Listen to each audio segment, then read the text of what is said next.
Ladies and gentlemen, welcome back to the Spring Championship 2013. We're watching some StarCraft 2 Heart of the Swarm. Pretty cool game. We also got League of Legends going on over there, Call of Duty, so definitely check that out if you're into other games. But right now it's all about QXC versus Deer. We're tied 1-1, about to get into Game 3. But before we do, we got something shiny right here that we're giving away. It's an iBuyPower case signed by a lot of people, and you can win it. A signed Revolt system. Head on over to ibuypower.com/MLG, and of course head on over to the iBuyPower booth for a chance to win it. Definitely take advantage of that. Pretty cool opportunity. Of course, a lot of awesome sponsor booths here that you can really take advantage of. But that being said, we got quite a match on our hands here, Mr. Nick. We do. Tied up 1-1, and I don't think too many people would think that Deer would be tied up 1-1 with QXC after he 2-0'd both STC and, of course, Stats, and given his experience in Pro League. But QXC's put forth amazing efforts in both Games 1 and Games 2. Yep. Game 2, if he just had, 3-4 more Vikings with that attack hitter, which really would have come down to not losing those medevacs. Yeah. If he didn't lose the medevacs, we would have had to replace him. He could have had a few more Vikings, and he probably would have held that attack. I mean, he had the high ground. He had those 3 bunkers. Definitely had the tools necessarily to make it happen. But again, I agree 100%. Imagine if he keeps those medevacs alive, if he does a little bit more damage. But again, that's a statement from Deer, kind of, showing just how good he is in deflecting that drop play. So we'll have to see what these two guys do as I introduce the two players, beginning with the bottom left-hand location. I present to you the blue Terran player, hailing from the United States of America, representing Team Complexity. He is QXC.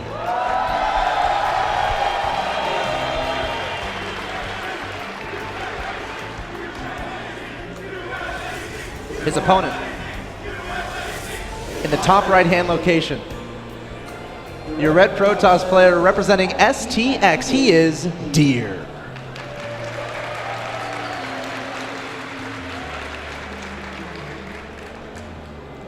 His third map is going to be Neoplanet S. Now this map is often a super aggressive map. One of the characteristics is how difficult it often is to defend that third base, let alone the fourth or a fifth base. And that can really go both ways. I mean, on the one hand, QXC has shown he loves this aggressive drop play, and it's very difficult to defend 3 bases from drops. On the other hand, Deer in the last game, he put together a great timing attack that would work even better on Neoplanet S because it's much shorter to walk those cars across the map. So, and also the entrance way to the natural is very open on Neoplanet S. You don't have to worry about going up that ramp like you did on Whirlwind. So, the more aggressive styles work better on this map, and both these guys are experts at aggression. I mean, Deer known for his just perfection of his micro, his multitasking on the defense while he attacks, and also never missing a beat with the macro behind that attack. And QXC loves some unorthodox openings. He loves doing crazy harassments, and both those strategies are even stronger on Neoplanet S than on most other maps. Yeah, very well said. Very short rush distance. Definitely a lot of space to work with as far as drops are concerned. You can hit your opponent in a matter of seconds, and counterattacks are like stupidly good on this map. If you take a convincing engagement, there's no reason for you not to go across the map and try to kill your opponent right there. So again, a lot of things to keep our eye out for. Of course, scouting is going to be very important. Identifying what your opponent is doing. Knowledge is everything in StarCraft 2. Having vision of what your opponent is doing. And we see QXC with an SCV across the map trying to see what's going on. Also, adding on a second barracks back home, which is relatively interesting. This is a very unorthodox build. It's something I've seen Apocalypse do a few times. And the basic idea is that every Protoss assumes that your Reaper Rass is followed up with a command center, a reactor, and then, of course, a factory. But with the second barracks, he has the option to do some crazy different timing attacks. He can try to get... Oh, he's going to get the probe. That's nice. Yes, wow. He is, and he should get out of there without a problem as well. Cool. Yeah, Mothership Core's not finished. What? He stopped! Reaper! Reaper! Reaper, go home! He didn't go home, man. He died. And you know what's super important is he's actually going for mass Reaper opening, and every additional Reaper almost exponentially... Maybe he lost on purpose, so his opponent wouldn't know he's going for a mass Reaper. But then he sees the second Reaper here. If you get 2 against Protoss, you typically can get more than 2. So Deer's going to have his eyes open for this build now, and losing the first Reaper is such a big blow for a build like this. I mean, the thing is when you have, let's say, 5 Reapers instead of 4, not only do you have 5 force of damage, but you also have 5 forces of hit points, so with good micro, you can be in the battle for 5 forces long, and it's so much more effective. And in fact, Deer is counterattacking here now. There's actually nothing that shoots up for QXC. Yeah. So how does he deal with the Mothership Core is my question.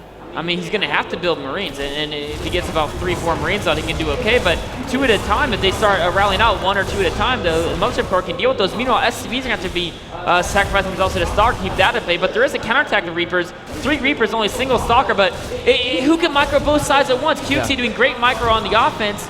Defensively, he's got to make sure that wall doesn't fall. I've got to get more Marines out trying to repair that supply depot desperately with the SCV. The Marines coming out 1 at a time, though, and the Mothership Core are going to be targeting those guys down.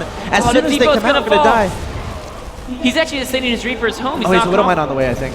Okay. I guess will help a little bit. That'll help. I mean, but the damage here is massive, and this isn't like Deer's not committing a lot to this. This is just a fast expansion build. QXC was the one staying on 1 base for longer, so for him to be on the defensive, that fact alone is terrible, let alone the amount of damage he's taken. Widowmine about to finish. Once that gets out, it'll be able to help quite a bit. SCV is being pulled to try to help out. Reaper's trying to get that damage done, and he's just going to recall and disappear out of there. Great move there from Deer, getting that offensive aggression done and just backing up. I mean, here's the thing. If you see the units lost, jeez, Reapers lose their cost efficiency as the game goes on. So you want to at least get 100, 200, 300 more kills and resources than you lose. But on the other hand, it's actually Deer who's killed 500 more in resources than QXC. And his Nexus is already done. It was finished first. He's double producing probes. Economically speaking, he's ahead in the worker count. This is not looking good for QXC so far. If you were coaching QXC right now and you're able to tell him what to do, what's the best way to make this work? I mean, he just got to play his game. It's not like he's hopelessly behind. Sure. He's just behind economically a little bit. He's behind in infrastructure and production. But it's not a super crippling blow. Now, it does mean he can't do some crazy, like, 2-base all-in because he's too far behind for that to work. But he just plays a normal game how he likes it. He's going to be a little bit behind, sure, but if he gets a couple good drops and if he gets a good engagement, sure, the game can still turn around. All right, let's see what happens. Observer scouting out things from Deer, identifying the timing of the starport, identifying the lack of a reactor on both the factory and the starport. Reaper going to be swooping his way on into the main base, trying to identify exactly what's going on. Did you see the double forges? I think we're about to find out. Oh, he saw one. Well, and he's seen the robo, so. I mean, that's enough to tell him that there's not some crazy timing attack, and there's no Stargate, obviously. Sure. So that's good news for QXC. Now, of course, there could be attacks, similar to what we saw last game, you know, with the, I think there's a single forge upgrade, he's getting a lot of Blink Stalkers and Colossi. QXC, what he wants to do is he knows his opponent's going to be a little bit stronger than him. Economically, he can catch up pretty quickly. I mean, he's got equal amounts of expansion towards his opponent. As the bases get saturated, the Terran will start to get a little more economy. I mean, yes, Deer has more workers right now, but there comes a point where you can't make more workers effective on 2 bases. That's where QXC can catch back up on economy. He has to keep Deer pinned on 2 bases for the next few minutes. Don't want to lose too much health on that medevac. Great positioning there from Deer once again. Is he really going to try to? Yeah, that's. No. He was looking for an opening, but there's no opening. We're talking about Deer's defense, and sometimes almost the threat of the medevac drop is stronger than the drop itself. So to keep the life full in the medevac, your Protoss opponent has to keep a lot of units back to defend. That threat's always there. Now the medevac's at half life, though. A half-life medevac, a single Stalker and a cannon can deal with that without a problem. Deer going straight into a High Templar Archives. He has charge. Adding on 3 gateways, that probe is not long for this world. Poor guy. He was thinking about 3rd base, of course, not quite yet. Neoplanet S, even if you're a little bit ahead like Deer is, you're not going to take that 3rd super, super fast. QXC, no 3rd base either, only single eBay. He's really, really cranking out the unit production, which is going to give him a lot of units to work with. The more units you have to work with, the better odds you can make some cool tactics happen. Oh, medevac thinking about trying to get some damage done, but again, the observer coverage from Deer has just been phenomenal throughout this series. Also has a War Prism heading across the map, starting up Storm. Oh, look at all the gateways going up by Deer. Oh, look at that scan. Oh, it sees absolutely everything. That is huge. So he sees the High Templar Archives, he sees the Twilight Council, obviously the 2 forges, all the gateways. He knows exactly the path his opponent is going. And now he has to make a decision, what does he do? Does he identify, okay, Storm isn't done yet? Do I try to hit a timing before Storm finishes? That's one of the best timing that exists in the TVP matchup. Does he put down a Ghost Academy and kind of adjust to the tech path his opponent is going for? Does he identify the gateways and try to set up a defensive position? There's a lot of options here from QXC.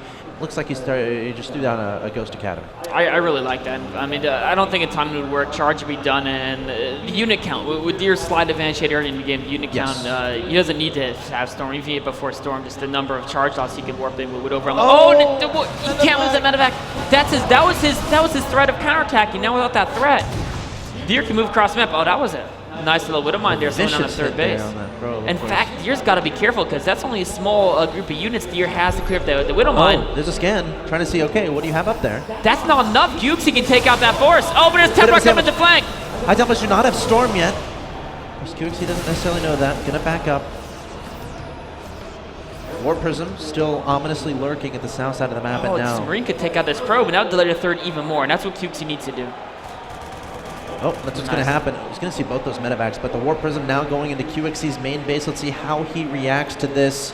4 Zel's going to be dropped. Of course, the good news with being Terran is you can rally, and look at that. There's the Marines and Marauders going right there as soon as possible. Going to pick up and back away. All right. But now that threat is going to make sure Cukesy always has to have a few units around 1 year. Oh, he's going to kick down the third Nexus. Wow. Canceled once again. QXC doing a great job keeping that from going down. Taking down the probe as well. How annoying is that? Storm's going down. Oh, 2 feedbacks as well. Now that little drop force, of course, is going to be a much weaker threat with all the units damaged and feedbacks on the next. QXC doesn't want that Warp Prism coming back, so he's going to set up a few missile turrets as a perimeter, but the Zel's taken out before it gets up. Stim Marines. Oh, the Warp Prism leaving the Zelts behind.